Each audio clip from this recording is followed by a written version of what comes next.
नमस्कार दोस्तों, आप सभी का स्वागत है हमारे YouTube channel BCS basic physics में। आज के इस वीडियो में हम चर्चा करेंगे, बात करेंगे कक्षा 12 का टॉपिक। हम प्रत्यावर्ती धारा से संबंधित वीडियोज बना रहे हैं।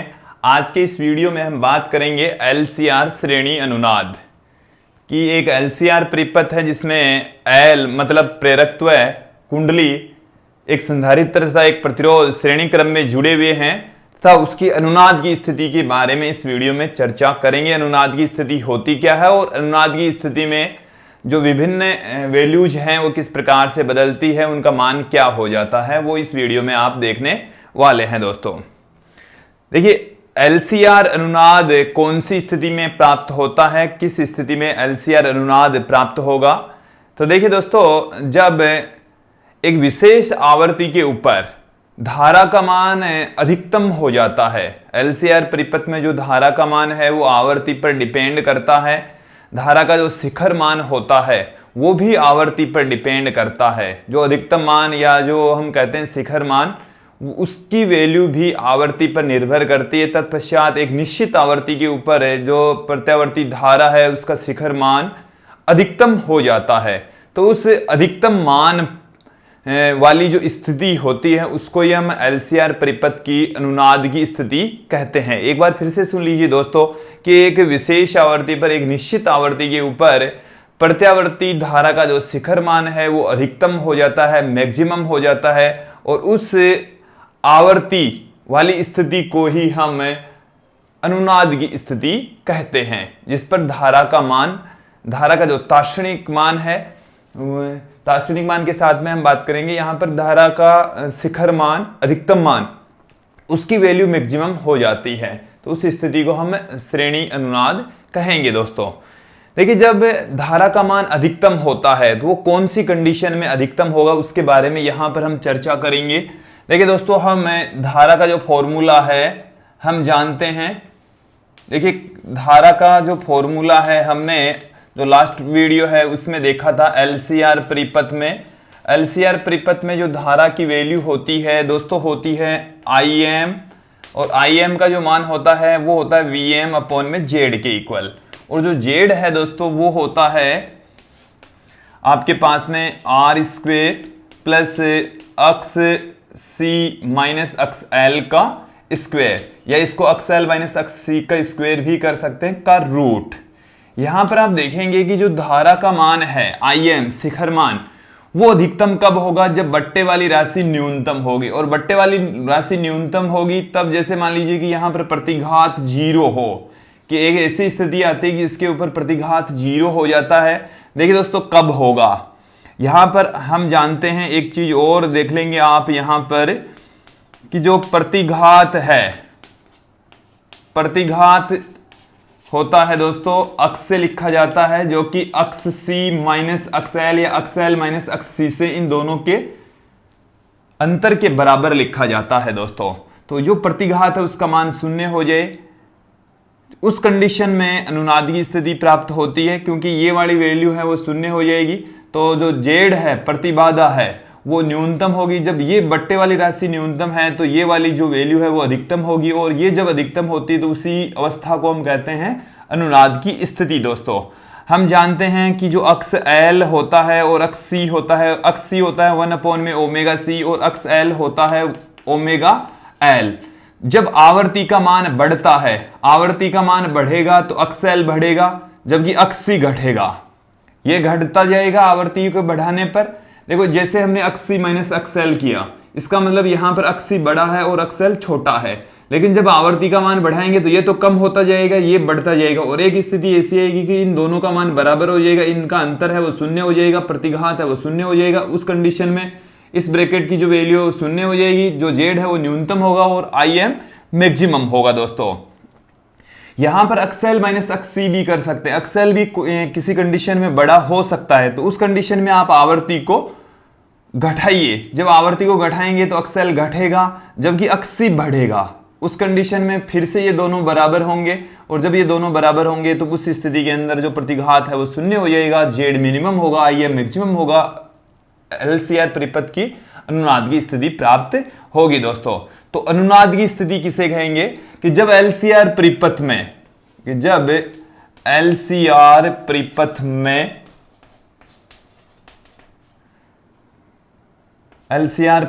में Im का अधिकतम मान हो,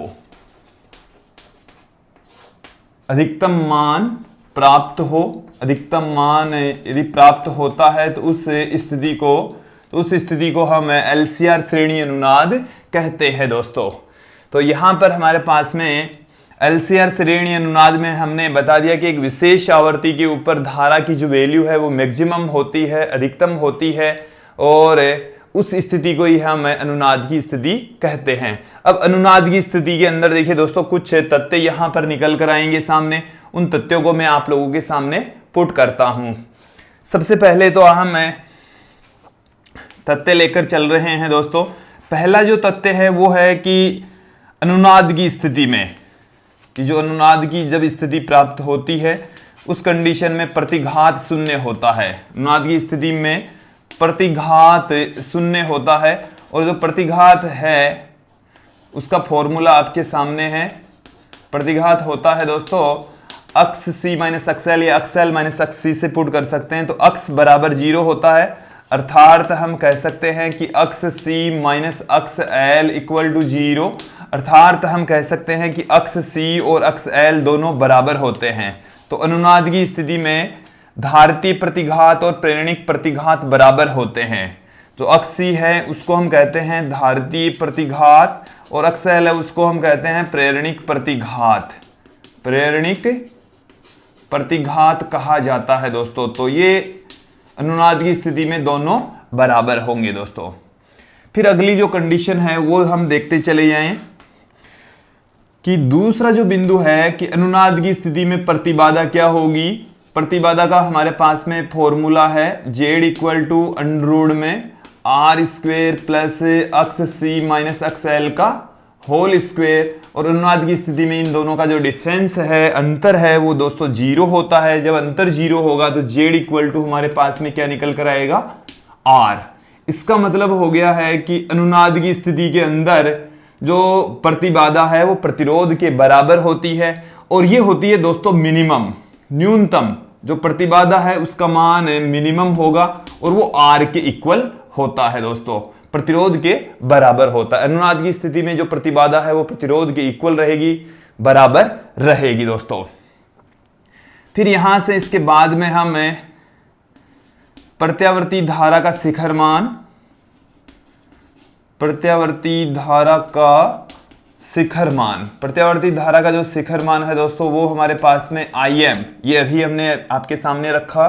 तो जो Im है वो होता है Vm बट्टे में Z, और जो Z की वैल्यू है वो हमारे पास में है मिनिमम। तो Z की वैल्यू जब मिनिमम होती है तो ये मैक्सिमम होगा।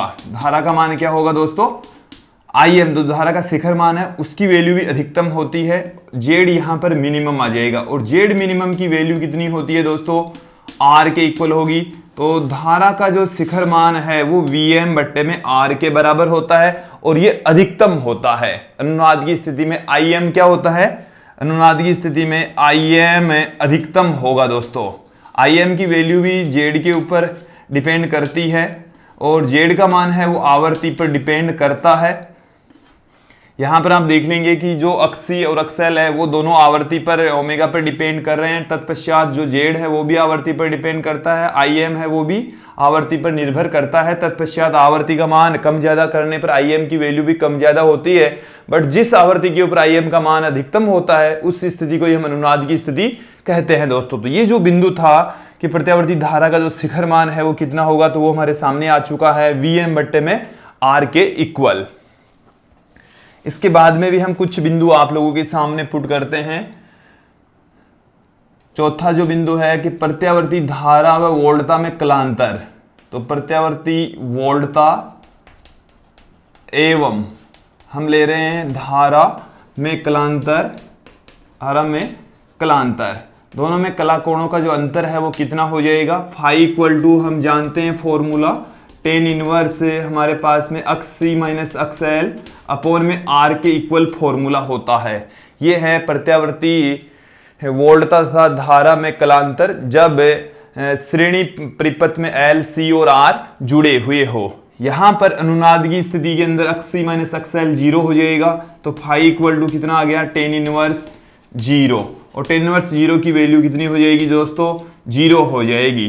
तो यहां पर हमारे पास में क्या आ गया, फाई की वैल्यू कितनी आ गई है दोस्तों, 0 आ गई है। अर्थात हम कह देंगे कि अनुनादगी स्थिति में वोल्टता तथा धारा के मध्य कलांतर शून्य होता है। अनुनादगी स्थिति के अंदर प्रत्यावर्ती वोल्टता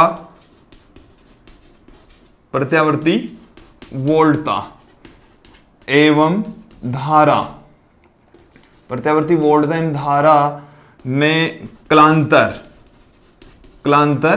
शून्य होता है दोस्तों, शून्य होगा।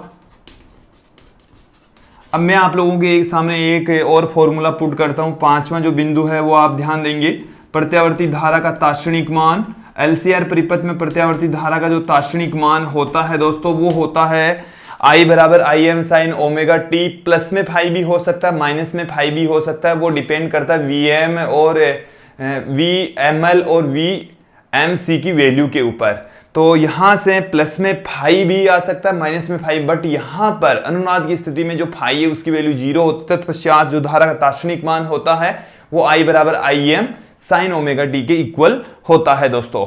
फिर उसके बाद में हम अगला जो बिंदु है वो देखने वाले हैं दोस्तों। अगला बिंदु हम यहां पर देखने वाले हैं, छठा बिंदु, श्रेणी अनुनाद की स्थिति में और कौन सी कंडीशंस हमारे सामने निकल कर आएगी।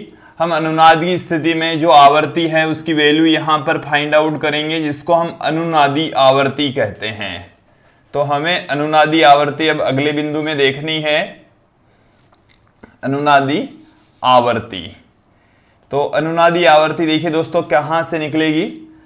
अनुनाद की स्थिति के अंदर हमारे पास में जो प्रतिघात है वो शून्य होता है, अक्ष C और अक्ष L दोनों बराबर होते हैं। तो हम क्या पुट कर सकते हैं दोस्तों, अक्ष C और अक्ष L यहां पर हमारे पास में दोनों बराबर होते हैं। अनुनाद की स्थिति में ये दोनों इक्वल होंगे।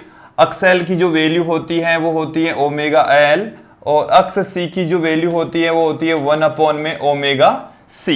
दोनों की यहां पर वैल्यू जब हम पुट कर देंगे तो हमारे पास में आ जाएगा ओमेगा इंटू L बराबर 1 अपॉन में ओमेगा C। यहां से ओमेगा स्क्वायर बराबर आ गया 1 बट्टे में LC, और ओमेगा बराबर हमारे पास में आ गया 1 बट्टे में अंडररूट LC। और इस आवर्ती को हम अनुनादी आवर्ती कहते हैं, रेजोनेंस फ्रीक्वेंसी कहा जाता है। इसके सबस्क्रिप्ट में मैंने R लगा दिया है दोस्तों। ये जो R है वो अनुनादी आवर्ती के लिए आया है। अनुनाद को हम रेजोनेंस कहते हैं अंग्रेजी में, इसलिए इसके सबस्क्रिप्ट में हमने R लगाया है, ओमेगा R से पुट कर दिया। ये हमारे पास में कोणीय आवर्ती आ गई है, जिसकी वैल्यू 1 बट्टे में अंडररूट में LC के इक्वल होती है दोस्तों। हम ओमेगा को किसके तुल्य पुट कर सकते हैं, ओमेगा बराबर हम जानते हैं दोस्तों 2 पाई f। तो यहां पर ओमेगा r है तो 2 पाई f r आ जाएगा। ये रेखीय आवर्ती आ गई है अनुनादगी स्थिति में, रेखीय आवर्ती। तो 2 पाई f r बराबर हमारे पास में आ गया 1 बट्टे में अंडररूट में LC, और f r बराबर हमारे पास में आ गया 1 बट्टे में 2 पाई 1 बट्टे में अंडररूट में LC हमारे पास में आ चुका है दोस्तों। ये हमारे पास में आ गई है अनुनादी आवर्ती का फॉर्मूला, अनुनाद की स्थिति में आवर्ती का सूत्र 1/2 पाई रूट LC के इक्वल आ चुका है दोस्तों। अब हम अनुनाद की स्थिति में वोल्टताएं देखते हैं कि जो प्रतिघात मतलब जो संधारित्र और जो कुंडली है उसके सिरों पर जो वोल्टताएं हैं वो क्या होती है। देखिए दोस्तों, हम जानते हैं कि जो VML का मतलब है, अगला जो बिंदु है 7वां, वो होता है IM इंटू अक्ष L, और VMC बराबर होता है IM इंटू अक्ष C। अक्ष L और अक्ष C बराबर है, IM और IM दोनों में बराबर हैं। तो यहां से इन दोनों से हम क्या लिख सकते हैं कि VML है वो बराबर होता है VMC के। अर्थात अनुनाद की स्थिति में कुंडली के सिरों पर वोल्टता तथा संधारित्र के सिरों पर जो वोल्टताएं होती है वो सेम होती है, बराबर होती है दोस्तों। दोनों क्या होगी, इक्वल होती है, बराबर होती है। यहां से फिर हम अगले बिंदु की ओर चलते हैं। हम यहां पर फेजर ग्राफ देखने वाले हैं। 8वां जो बिंदु है वो है फेजर ग्राफ। अनुनाद की स्थिति में देखिए दोस्तों, जो फेजर ग्राफ है वो हमें किस तरीके के प्राप्त होते हैं। हमने यहां पर देखा था कि एक तरफ हमने लिया था VML, इस तरफ लिया था VMC। यहां पर ये दोनों बराबर होंगे, जितना ये होगा उतना का उतना ही ये होगा। तत्पश्चात जो परिणामी वोल्टता है वो VMR के बराबर होगी। VM और VMR दोनों बराबर होगी और उसी दिशा में ही IM होगा। और इसका जो कलाकोण है धारा और वोल्टता का सेम होने वाला है, ओमेगा T के बराबर। इनका जो फेजर ग्राफ है वो दोस्तों इस तरीके से प्राप्त होता है, इस तरीके का प्राप्त होगा दोस्तों। फिर उसके बाद में हम आप लोगों के सामने एक महत्वपूर्ण वक्र पुट कर रहे हैं कि जो प्रतिबाधा और आवर्ती के साथ में किस तरीके से बदलती है। हमने यहां पर देखा है कि जो जेड की वैल्यू होती है दोस्तों वो अंडर में R² plus omega L minus 1/ओमेगा C का होल स्क्वायर के इक्वल होती है। ओमेगा का मान जैसे जैसे बदलता है या एफ आवर्ती की वैल्यू जैसे जैसे चेंज होती है, जेड की वैल्यू भी उसी अनुपात में उसी क्रम में चेंज होती रहती है। लेकिन एक स्थिति ऐसी आती है कि उसके ऊपर ओमेगा एल और 1/ओमेगा C बराबर हो जाते हैं। जेड की वैल्यू अनुनाद की स्थिति में आर के इक्वल हो जाती है। तो देखिए दोस्तों, अनुनाद की स्थिति में प्रतिबाधा न्यूनतम होती है, वो हम बता भी चुके हैं। और अनुनाद की स्थिति में जो प्रतिबाधा है वो आर के बराबर होती है दोस्तों, न्यूनतम होगी, आर के इक्वल होगी। ये जो जेड होता है वो मिनिमम होता है। अनुनाद की स्थिति के अंदर जेड क्या होगा दोस्तों, मिनिमम होगा। और प्रतिबाधा का मान प्रतिरोध के इक्वल होता है। यहां से हम यदि ग्राफ खींचें, एक तरफ हम ले लें प्रतिबाधा, दूसरी तरफ हम ले लें आवर्ती। तो जब आवर्ती की वैल्यू एफ आर के इक्वल हो, किसके इक्वल हो, एफ आर के इक्वल हो, तब हमारे पास में जो ग्राफ है वो इस टाइप का प्राप्त होगा। अनुनाद की स्थिति में जो जेड की वैल्यू है वो आर के इक्वल रह जाएगी दोस्तों। जेड का जो मान है वो आर के इक्वल रह जाएगा। एक तरफ हमने जेड लिया, दूसरी तरफ हमने आवर्ती एफ ली। और आवर्ती का मान जैसे जैसे बढ़ता है प्रतिबाधा घटती चली जाएगी। और अनुनाद की स्थिति में जो आवर्ती है वो न्यूनतम होगी। अनुनाद की स्थिति में जो आवर्ती होती है एफ आर, उसकी उस पर जो प्रतिबाधा है उसका मान न्यूनतम होगा। फिर जैसे ही हम आवर्ती का मान बढ़ाएंगे प्रतिबाधा का मान फिर से बढ़ता चला जाएगा दोस्तों। क्योंकि यहां पर इन दोनों का अंतर पहले तो घटता है, पहले घटता घटता घटता शून्य हो जाता है, फिर शून्य के बाद में इन दोनों का अंतर फिर से बढ़ेगा। क्योंकि इनका मान प्लस में हो माइनस में हो, स्क्वायर होने के पश्चात प्लस में ही होना है, तत्पश्चात प्रतिबाधा बढ़नी ही है दोस्तों। तो प्रतिबाधा तथा आवर्ती के बीच में वक्र खींचेंगे तो प्रारंभ में प्रतिबाधा का मान धीरे धीरे डिक्रीज होगा। अनुनादी आवर्ती के ऊपर प्रतिबाधा की वैल्यू न्यूनतम होगी, फिर प्रतिबाधा की वैल्यू बढ़ती चली जाएगी दोस्तों। इसी प्रकार से यदि हम बात करें धारा की, तो जो IM होता है वो होता है VM बट्टे में जेड के। और अनुनाद की स्थिति के अंदर इसका मान होता है मैक्सिमम और ये होती है मिनिमम, और इसका मान होता है दोस्तों आर के इक्वल। यदि इनके बीच में भी ग्राफ हम देखें तो किस टाइप का ग्राफ प्राप्त होगा। एक तरफ हम ले लें IM और दूसरी तरफ हम ले लें आवर्ती F। तो अनुनाद की स्थिति में जो धारा की वैल्यू होती है वो अधिकतम होती है। ये हमारे पास में है एफ आर, ये यहां पर हमारे पास में आ गया है IM मैक्सिमम। IM मैक्सिमम आ चुका है। धारा का जो शिखर मान होता है वो भी अधिकतम होता है।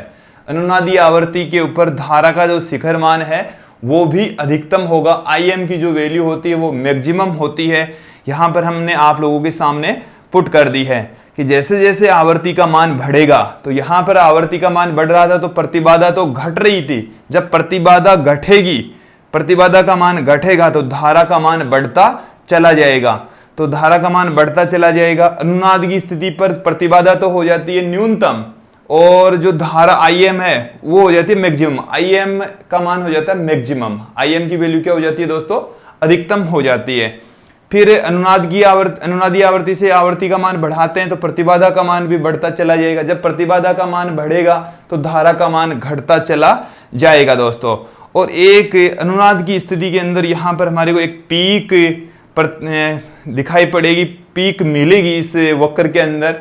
और उसको भी हम आगे का जो टॉपिक है विशेषता गुणांक वाला जो टॉपिक है उसमें हम इसको बेटर तरीके से पढ़ेंगे। अभी से ग्राफ को समझ लीजिए कि जैसे जैसे हम आवर्ती बढ़ाएंगे प्रतिबाधा का मान घटेगा, जिसके पश्चात धारा का मान बढ़ता चला जाएगा। अनुनाद स्थिति पर प्रतिबाधा न्यूनतम, धारा का मान अधिकतम, और अधिक धारा का मान बढ़ाने पर और अधिक आवर्ती का मान बढ़ाने पर धारा का मान घटता चला जाएगा दोस्तों। तो ये था वक्र IM तथा F के बीच में, ये वक्र था Z तथा F के बीच में। तो आप लोगों को इस वीडियो में हमने LCR परिपथ में अनुनाद की स्थिति कौन सी होती है वो बताई। किस स्थिति में हमें LCR परिपथ को अनुनादी स्थिति में कहेंगे कि जब उस आवर्ती के ऊपर जिस पर धारा का मान अधिकतम हो, तो उस स्थिति को ही, कि जिसके ऊपर धारा की वैल्यू अधिकतम होती है, तो उस स्थिति को ही हम अनुनादी स्थिति कहते हैं दोस्तों। या हम ये कह सकते हैं कि प्रेरणिक प्रतिघात और धारतीय प्रतिघात जिस आवर्ती पर बराबर हो जाएं तो वो अनुनाद की स्थिति ही होती है दोस्तों। तो इस वीडियो में हमने LCR श्रेणी अनुनाद के बारे में विस्तृत जानकारी ली। कुछ कंडीशंस भी हमने यहां पर देखी कि अनुनाद की स्थिति में कौन सी वैल्यूज क्या क्या हो जाती है, किस तरीके से वो बदलती है। आज के इस वीडियो में इतना ही। धन्यवाद दोस्तों।